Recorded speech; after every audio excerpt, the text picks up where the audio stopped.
అధికారులు వెంటనే అరికట్టాలి.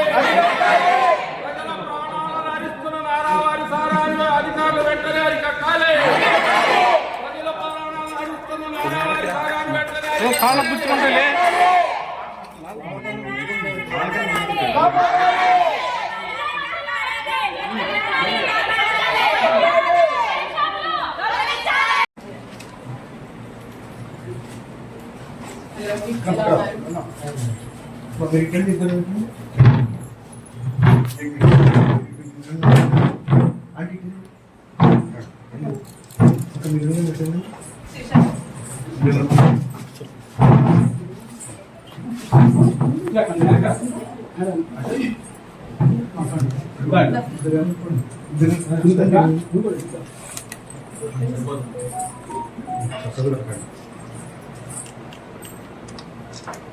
కూటమి ప్రభుత్వం అధికారంలోకి వచ్చాక పచ్చ ముఠాల అండతో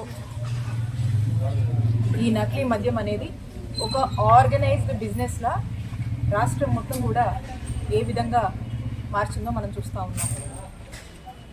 మరి తయారు చేసినటువంటి ఈ నకిలీ మద్యం దాన్ని ఎక్కడా కూడా సేమ్ ఒరిజినల్ బ్రాండ్స్తో రిప్లికా చేస్తూ అయ్యే బాటిల్ని తీసుకొచ్చి అందులోనే ఈ స్పిరిట్ని అందులో నింపి మళ్ళీ సేమ్ బ్రాండ్స్తో ఆ యొక్క బ్రాండింగ్ ఏదైతే ఉంటుందో చేసి మరి ఇవన్నీ కూడా గ్రామాల్లో ఉన్నటువంటి బెల్ట్ షాపులు మరి వైన్ షాపుల్లో పూర్తి స్థాయిగా కూడా ఈరోజు అవైలబుల్ ఉన్నటువంటి పరిస్థితి రాష్ట్రంలో నెలకొంది.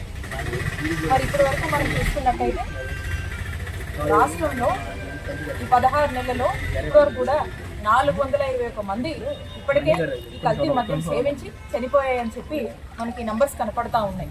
మరి దీంట్లో మనం ఎవరిని అడిగినా కూడా చెప్తా ఉన్నారు, ఒక 4 సీసాల్లో ఒక 2 సీసాలు ఈ ఏదైతే స్పిరిట్తో కూడినటువంటి ఈ ప్రాణాలు తీసేటువంటి ఈ నకిలీ మందే ఉందని చెప్తా ఉన్నారు. అంటే దాదాపు షాపుల్లో ఈ బెల్ట్ షాపుల్లో ఈ రోజున కూటమి ప్రభుత్వం వచ్చాక అందుబాటులో ఉన్నటువంటి నకిలీ మందు సగానికి పైగా కూడా ఈరోజు ఈ నకిలీ మందే మరి షాపుల్లో బెల్ట్ షాపుల్లో ఈరోజు అమ్ముతున్నటువంటి పరిస్థితులు కనిపిస్తూ ఉన్నాయి. మరి మనం చూస్తూ ఉంటాము జనరల్గానే alcohol is injurious to health అని చెప్పి ఆ ఆల్కహాల్ బాటిల్ మీదే ఇందాక మనలు విసిరేస్తూ ఉన్నారు, ఆల్కహాల్ బాటిల్ మీదే alcohol is injurious to health అని కనిపిస్తుంది, alcohol consumption is injurious to health అంటుంది.